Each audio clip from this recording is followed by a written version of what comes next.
কই গো, বলছি অনেকদিন তো মাংস খাইনি, তা বাজারে গিয়ে 500 মুরগির মাংস নিয়ে এসো না খাই। না না, ওই জীব হত্যা আমি করতে পারবো না।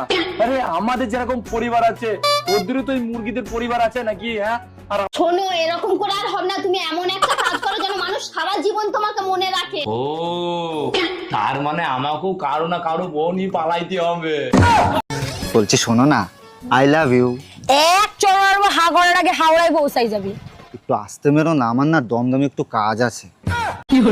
এই কি হয়েছে, মুখ ফুলে বসে আছো কেন? কারোর সাথে ঝগড়া হয়েছে নাকি? দেখো এমনিতেই মাথা খারাপ আছে, উল্টাপাল্টা কিছু বললে কিন্তু অঘটন ঘটে যাবে। মাথা তো তোমাদের বংশগত খারাপ। আমি চিন্তা করতেছি খারাপ জিনিস বারবার খারাপ হয় কি করে। যে এই তুমি কার সাথে রাত কাটায় আসলা? কোথায় গেছিলা সত্যি করে বলো। তোর মার সাথে গেছিলাম, সারা রাত বসে রামায়ণ শুনছি। ও আচ্ছা, তার রামায়ণ শুনে তুমি কি শিক্ষা লাভ করলা? আরে রাখো তোমার শিক্ষা, আমি তো এখন পর্যন্ত বুঝতেই পারলাম।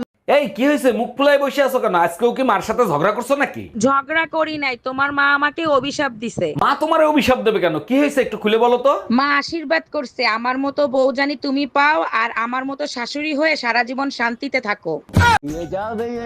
কই গো, তাড়াতাড়ি রেডি হয়ে নাও গো, মায়ের বাড়ি যাব। তুমি জানো না নাকি আজকে রাখি? কেন রে, তোর মাকে আমাকে রাখি পড়াবে নাকি? মা তোকে রাখি বাঁধবে। শোনো, আমি যদি মরে যাই তাহলে তুমি নিজেকে শক্ত করে রাখবে। তোমাকে ছাড়া আমি থাকতে পারবো না, তুমি মরে গেলে তোমার সাথে সাথে আমিও আসবো। শালার মইরেও শান্তি নাই, ওখানেও পিছে পিছে যাবে। এই তুমি কি চিন্তা করতেছো, আমি তোমাকে কত ভালোবাসি সেই। তোমায় রাইতে কইলাম মশারিটা দিও টাঙ্গাইয়া, দেখো তো কি করছে আমায় মশাই কামড়াইয়া। আমি দিমু না মশারি বাঁধে দিমু না তোমারে, তোমার মুখের সাথে পারি না তো মশাই জোত। সবসময় ভালো কাজ করবেন, দেখবেন খুশি আপনি না চাইতেই পেয়ে গেছেন। হ্যাঁ, আমি তো সরকারি গোডাউনের মাল, সবাই চাইলেই পাইবে। বুঝলাম না, আপনি কি দা? আমার নামই তো খুশি। আচ্ছা, বিয়ের আগে তুমি সবচেয়ে বেশি স্বপ্ন দেখতা কি নিয়ে? নায়িকাদের নিয়ে স্বপ্ন দেখতাম, মাধুরী ঐশ্বরী আমার স্বপ্নে আসতো। দেখছো, এর জন্যই তো আমার মতো সুন্দর বউ পাইছো। তো এখন স্বপ্ন দেখো কি নিয়ে? এখন পেট নিয়ে আসে, খালি গারমটকায়। তাই পাশের বাসার ভাবিরে দেখছো কি বিশ্রী ভাবে শাড়ি পরে? কোন ভাবি, যারে সবাই এখন আন্টি বলে ডাকে? আরে হ্যাঁ, পেট বের করে শাড়ি পরছে, পেটের বিশ্রী কালো দাগ দেখা যায়। আরে বোকা, ওটা কালো দাগ না, ওটা হলো পেটের নিচে ট্যাটু আঁকানো। আজকে তোরে খাইছি, ওইটা তো তুই দেখলে কি করে?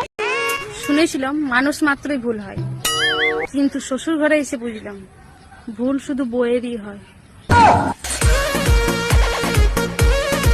আচ্ছা শোনো, সামনে আমাদের ম্যারেজ ডে আসতেছে, কি গিফট দিবা আমারে? ম্যারেজ ডেতে কি নেবা? এক কাজ করি, দামি একটা শাড়ি সাথে একটা ফোন কিনে দেই। ফোনও লাগবে না, শাড়িও লাগবে না, তুমি আমার এমন একটা গিফট দেবা যা পেয়ে আমি অবাক হয়ে যাই। আচ্ছা ঠিক আছে, এখন থেকেই পেপার রেডি করি, ম্যারেজ ডের দিন তালাক দিয়ে দেবো। কই গো, এই নাও, আমি তোমার জন্য তরকে নিয়ে এসেছি, খাও। আচ্ছা আচ্ছা।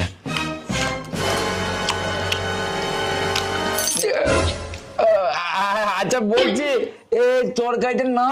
আমার হৃদয়ে নিয়ে করেছো খেলা, তুমি এত নিষ্ঠুর জানা ছিল না।